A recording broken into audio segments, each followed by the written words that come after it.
അഴിമതി വീരന്മാരെ കൊടുക്കാൻ ഇപ്പൊ CBI വിജിലൻസും കൂടെ ഒന്നിച്ചിരിക്കുകയാണ്. സാർ അറിഞ്ഞോ?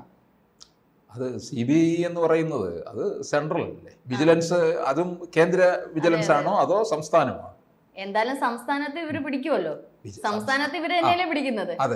ഇതിപ്പോ രണ്ടുപേരും കൂടെ ഒന്നും ചേർന്ന് ഉണ്ടാകുന്ന സംസ്ഥാനത്തിന്റെ അവസ്ഥയൊന്നും ആലോചിച്ച് നോക്കും. നേരത്തെ വലിയ കുഴപ്പമില്ലാണ്ട് പോയിക്കൊണ്ടിരുന്നേ.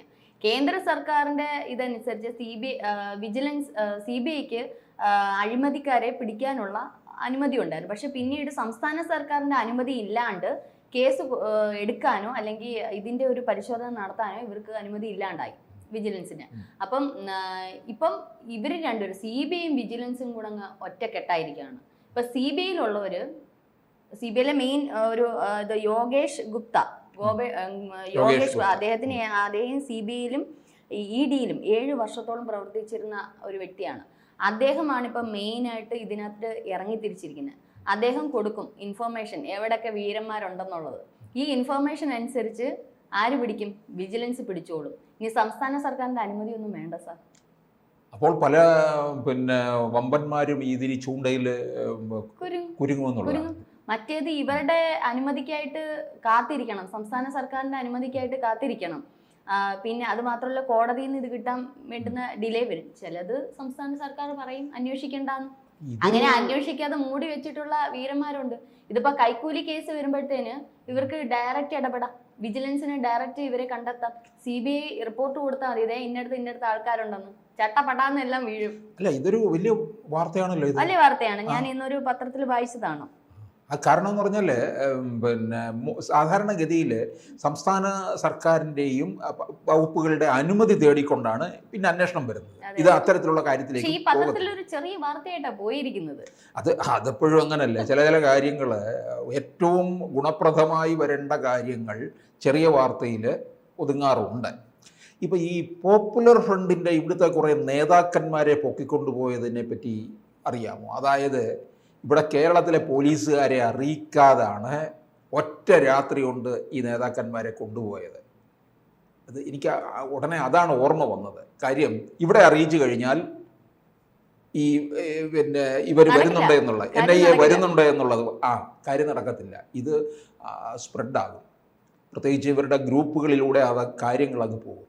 അപ്പോൾ ഇത്തരത്തിലുള്ള കാര്യങ്ങൾ ഇനിയിപ്പോൾ അങ്ങ് ഒഴിവാകുകയാണ്. നേരിട്ട് വന്ന് അകത്ത് പോകേണ്ടവർക്കൊക്കെ അകത്ത് പോകാനുള്ള സൗകര്യം ഒരുങ്ങിയിരിക്കുന്നു എന്ന് വേണം പറയാനല്ലേ? അതെ.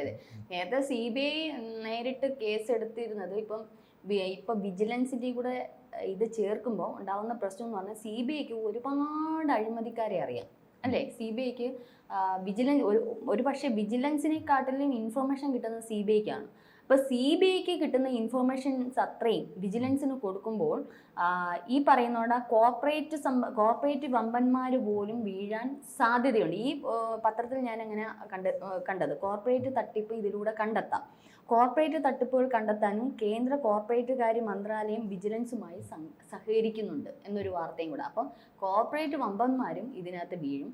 അല്ലാതെ പ്രത്യേകിച്ച് സംസ്ഥാനം കേന്ദ്രീകരിച്ചാണ് ഇതിൻ്റെ റിപ്പോർട്ടുകളും അല്ലെങ്കിൽ ഇതിന്റെ അഴിമതിയും കണ്ടെത്താൻ കൂടുതൽ മെനക്കെടുന്നത്. കാരണം EDയുടെ ഒക്കെ വിഷയം സാറിന് അറിയാലോ. ED സംസ്ഥാനത്തെ നോട്ടം ഇട്ട് വെച്ചേക്കുവാണ്.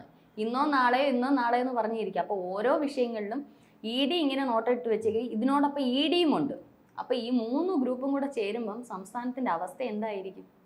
അത് ഈ സംസ്ഥാന സർക്കാരിൻ്റെ അധീനതയിൽ നിൽക്കുന്ന ചില കോർപ്പറേറ്റുകളുണ്ട് ഇവിടുത്തെ രാഷ്ട്രീയത്തിൽ. ഓരോ തെരഞ്ഞെടുപ്പ് കാലം വരുമ്പോഴും ഇവർക്ക് വേണ്ടതായ സംഭാവനയൊക്കെ കൊടുത്ത് സംരക്ഷിക്കുന്നു. അത് ഏത് മുന്നണി അധികാരത്തിൽ വന്നാലും, ഏത് മുന്നണി എന്ന് പറഞ്ഞാൽ കേരളത്തിൽ LDF, UDF, LDF. അപ്പോൾ ഇവർക്ക് വേണ്ട തരത്തിലുള്ള സഹായങ്ങൾ ഇവരെ തീറ്റിപ്പോറ്റി വളർത്തുന്ന ഒരുപാട് ഈ വമ്പന്മാർ, കേരളത്തിനകത്തുള്ള വമ്പന്മാരുണ്ട്. അവർക്കായിരിക്കും ഇത്തരത്തിലുള്ള പിടി വീഴാൻ പോകുന്നത്. അവരാണ് നമ്മുടെ ഈ കേരള രാഷ്ട്രീയത്തെ ദുഷിപ്പിക്കുന്നവരുണ്ട്. അല്ല, കഴിഞ്ഞ തെരഞ്ഞെടുപ്പുകളൊക്കെ നമ്മൾ കണ്ടായിരുന്നു. വരുന്നു, പണം വരുന്നു, പോകുന്നു, സൂട്ട് കേസ് എവിടെയോ പോകുന്നു, ബ്ലാക്ക് ബ്ലൂ ആവുന്നു, ബ്ലൂ ബ്ലാക്ക് ആവുന്നു, മൊത്തം പറക്കുന്നു. പാലക്കാട് നടക്കുമോ എന്തോ? പാലക്കാട് നമ്മൾ കണ്ടതാണ് ആ ട്രോളി അല്ലേ? അതെ. അപ്പൊ അത്തരത്തിലുള്ള സംഭവങ്ങൾക്കൊക്കെ ഇനിയിപ്പോൾ ഒരു കടിഞ്ഞാൺ ഉണ്ടാകും എന്നുള്ളതാണ് ഇതിനകത്തൂടെ നമുക്ക് മനസ്സിലാക്കാൻ കഴിയുന്നത്. കാരണം പല കാര്യങ്ങളും മുൻകൂട്ടി ഇവർ കേന്ദ്രം എന്ന് പറയുമ്പോൾ അത് അവരെ ഇറങ്ങുന്നതിന് ഒരു പ്രത്യേക രീതിയുണ്ട്. ഇരുചെവി അറിയിക്കാതെ ഇറങ്ങുക, പ്രത്യേക നിരീക്ഷണം നടത്തുക എപ്പോഴും. ഇപ്പം ഞാനതാണ് നേരത്തെ ഈ പോപ്പുലർ ഫ്രണ്ടിൻ്റെ കാര്യം തന്നെ പറഞ്ഞത്. ആ നേതാക്കന്മാരെ അങ്ങനെ തൂക്കിക്കൊണ്ടു പോകുമെന്നുള്ളത് ഒരുത്തർ പോലും സ്വപ്നത്തിൽ പോലും കണ്ടിട്ടില്ലാത്ത കാര്യമാണ് അവിടെ നടന്നത്. ഇനി അതുകൊണ്ടും അവസാനിച്ചില്ല, ഇതിൻ്റെ പിന്നീട് തുടരന്വേഷണവും ഉണ്ടായി. അതും ഇവരാരെയും അറിയിച്ചില്ല എന്നുള്ളതാണ്. എന്നുവെച്ചാൽ അറിയിക്കുക എന്ന് പറഞ്ഞാൽ ഇവിടുത്തെ നിയമപാലകരെയോ സർക്കാർ സംവിധാനങ്ങളെയോ അറിയിച്ചില്ല. അറിയിച്ചു കഴിഞ്ഞാൽ കാര്യം നടക്കത്തില്ല. അതുപോലുള്ള ഒരു ഇതാണ്. അതായത് അവർക്ക് സ്വതന്ത്രമായിട്ട് ഇവിടെ ഇടപഴകാനുള്ള ഒരു നീക്കമായിരിക്കും ഇതിനകത്തുണ്ടാകാൻ പോകുന്നത്. അതെ അതെ അതെ. CBIക്ക് സംസ്ഥാന സർക്കാരിനെ അറിയിക്കാതെ ഒരു അന്വേഷണ ഉദ്യോഗസ്ഥനെയും മുമ്പോട്ട് കൊണ്ടുപോകാൻ പറ്റത്തില്ല, ഒരു അന്വേഷണ ഉദ്യോഗസ്ഥനെയും പിടിക്കാനും പറ്റില്ല. അപ്പം ഭരണപക്ഷത്തിരിക്കുന്നവർക്ക് അനുകൂലമായിട്ടുള്ളവരെ അവർക്ക് മുക്കാൻ സാധിക്കും. സ്വാഭാവികമായിട്ടും സർക്കാർ അനുകൂലമായിട്ടുള്ളവർക്ക് ഇതിൽ നിന്നും രക്ഷപ്പെടാൻ ഒരുപാട് മാർഗമുണ്ട്. കാരണം അഴിമതി വീരന്മാരെ പെട്ടെന്ന് നമുക്ക് പൊക്കാൻ പറ്റില്ല, CBIക്കോ വിജിലൻസിനോ പൊക്കാൻ പറ്റത്തില്ല. പക്ഷെ ഇതിപ്പം തിരികെ കൈക്കൂലി വാങ്ങിക്കുന്നവർക്ക് വിജിലൻസിന് ഡയറക്റ്റ് പോയി പിടിക്കാം. നമ്മളെപ്പോഴും കണ്ടു. ഞാൻ ഇന്നലെ 2 ദിവസം മുമ്പ് ഒരു വാർത്ത, പക്ഷെ അതൊന്നും ഒറ്റ മാധ്യമങ്ങൾ റിപ്പോർട്ട് ചെയ്തിട്ടില്ല. ഇവിടെ വെഞ്ഞാറമൂട് ഒരു ഹോട്ടലിൽ വെച്ചിട്ട് ഒരു അധ്യാപകൻ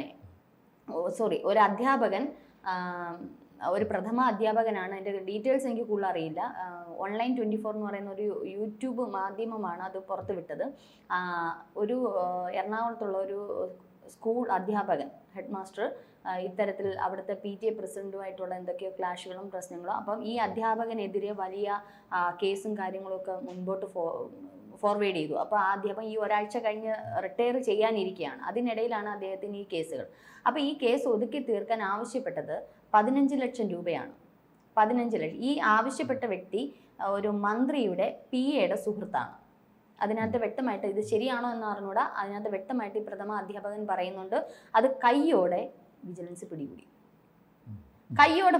ഈ പൈസ 2 ലക്ഷം രൂപയായിട്ട് ചെന്ന് ഇവർ ആദ്യം എറണാകുളം പറഞ്ഞു, പിന്നെ തിരുവനന്തപുരത്ത് പല സ്ഥലങ്ങൾ പറഞ്ഞു. അവസാനം ഇവരെ കുറേ ഇട്ട് വിജിലൻസിനെ കലക്കി, ഈ അധ്യാപകനെ ഇട്ട് കലക്കി. അവസാനം വിജിലൻസിന് നേരത്തെ അധ്യാപകൻ റിപ്പോർട്ട് കൊടുത്തു. വേറെ സുഹൃത്തുക്കൾ വഴി ഇവർ സഹ അധ്യാപകർ വഴി റിപ്പോർട്ട് കൊടുത്തതിൻ്റെ ഫലമായിട്ട് അവരും കളിച്ചതിൻ്റെ ഫലമായിട്ട് എന്ത് ചെയ്തു? വെഞ്ഞാറമൂട് വെച്ച് ഇന്നലെ കയ്യോടെ പൊക്കി. അപ്പം ഇത് ഏതോ ഒരു മന്ത്രിയുടെ PAയുടെ സുഹൃത്താണ്. 15 ലക്ഷം രൂപ. അപ്പം ആ അധ്യാപകൻ പറയുന്ന ഒരു കാര്യമുണ്ട്, ഞാൻ റിട്ടയർഡ് ചെയ്യുമ്പം എനിക്ക് അതിൻ്റെ PFും ബാക്കിയുള്ള ആനുകൂല്യങ്ങളും കിട്ടുന്നത് തന്നെ 15 ലക്ഷമാണ്. 2 ലക്ഷം രൂപ കൊടുത്താണ് കയ്യോടെ പൊക്കിയത്. അത് ആ ഒരു വാർത്താ മാധ്യമം എടുത്താൽ നമുക്ക് മനസ്സിലാവാൻ പറ്റും. വേറെ ഒരു മാധ്യമങ്ങളും ഞാൻ കണ്ടില്ല, ഇനി അല്ലാതെ പത്രത്തിലോ ഉണ്ടോയെന്നുള്ള എനിക്കറിയില്ല, മാധ്യമങ്ങൾ റിപ്പോർട്ട് ചെയ്തിട്ടില്ല. അപ്പം മന്ത്രിയുടെ PAയുടെ സുഹൃത്ത്, ശരിയാണോ എന്നുള്ളത് അറിയില്ല. അപ്പോൾ ഇത്തരത്തിൽ പല വമ്പന്മാരും നമ്മുടെ സംസ്ഥാന സർക്കാരിൻ്റെ കീഴിലുള്ള ഉദ്യോഗസ്ഥരായിട്ടുള്ള. അപ്പോൾ വിജിലൻസിന് എപ്പോൾ വേണമെങ്കിലും ആരെയും പിടികൂടാം. ഒരു ഇൻഫർമേഷൻ കൊടുക്കും. ഇപ്പം ഞാനാണെങ്കിലും സാറാണെങ്കിലും ഒരു ഇൻഫർമേഷൻ കൊടുത്താൽ മതി. കൃത്യമായി ഇൻഫർമേഷൻ കൊടുത്താൽ അവർ കിട്ടുന്ന നോട്ടുകൾ ഇങ്ങ് തരും. നമ്മൾ ആ നോട്ടുകൾ കൊണ്ടുവന്ന് വെച്ച് കൊടുത്താൽ വമ്പന്മാരെ പിടിക്കാം, സുഖമായിട്ട് പിടിക്കാം. പലരും ഇറങ്ങി തിരിച്ചിട്ട് ഒരുപാട് കേസുകൾ നമ്മൾ കണ്ടിട്ടുള്ളതാണ്.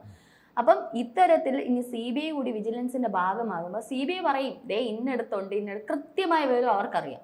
വിജിലൻസിനേക്കാളും കൂടുതൽ ഇൻഫർമേഷൻ കിട്ടുന്ന CBIക്കാണ്. കാരണം ഈ പറഞ്ഞ യോഗേഷ് ഗുപ്ത എന്ന് പറയുന്ന ഏകദേശം CBIയിലും EDയിലും 7 വർഷം പ്രവർത്തിച്ചിട്ടുള്ള അദ്ദേഹമാണ് ഇപ്പോൾ വിജിലൻസുമായിട്ട് സഹകരിക്കുന്നത്. അപ്പം കേരളത്തിൽ പ്രത്യേകിച്ച് ഉദ്യോഗസ്ഥന്മാർ കൈക്കൂലി വാങ്ങിക്കുന്നവർ ഒന്ന് പേടിക്കേണ്ടിയിരിക്കുന്നു, അല്ലേ സർ? തീർച്ചയായിട്ടും ഉണ്ടാകും. കാര്യം ഇത്തരത്തിൽ, കാരണം ഇവർ രണ്ടുപേരും കൂടെ ചേർന്നുകൊണ്ടല്ലേ, അതിന് പിന്നെ രക്ഷപ്പെടാനുള്ള പഴുതില്ല എന്നുള്ളതാണ് വരുന്നത്. ഇത് സംസ്ഥാനത്തെ ഉന്നത വൃത്തങ്ങളെയാണ് ഇത് കൂടുതലായിട്ട് ദോഷമായിട്ട് നേരിടാൻ പോകുന്നത്. ഇത് എനിക്ക് തോന്നുന്നു തെരഞ്ഞെടുപ്പ് വരുന്നു, അല്ലേ? തെരഞ്ഞെടുപ്പ് വരുന്നു, ഇതിന് മുൻകൂറായിട്ടുള്ള ഒരു ഇടിയിൽ തന്നെയല്ലേ? തെരഞ്ഞെടുപ്പിന് ഒരിതും നടക്കില്ല, ഒരു വോട്ട് ബാങ്കും വീഴില്ല പണം കൊടുത്തുള്ള. അതിനുള്ള ഒരു തടയിടൽ കൂടിയല്ലേ ഇത് കേന്ദ്രം നേരത്തെ തന്നെ ഈ വക കാര്യങ്ങൾ ഇങ്ങനെ നിരീക്ഷിച്ചുകൊണ്ടിരിക്കുകയായിരുന്നു. പല കാര്യങ്ങളിലും ഇത്തരത്തിലുള്ള മാറ്റങ്ങൾ കൊണ്ടുവന്നിട്ടുണ്ടല്ലോ. അതിലൊരു മാറ്റമായിട്ട് നമുക്കിതിനെ കാണാവുന്നതാണ്.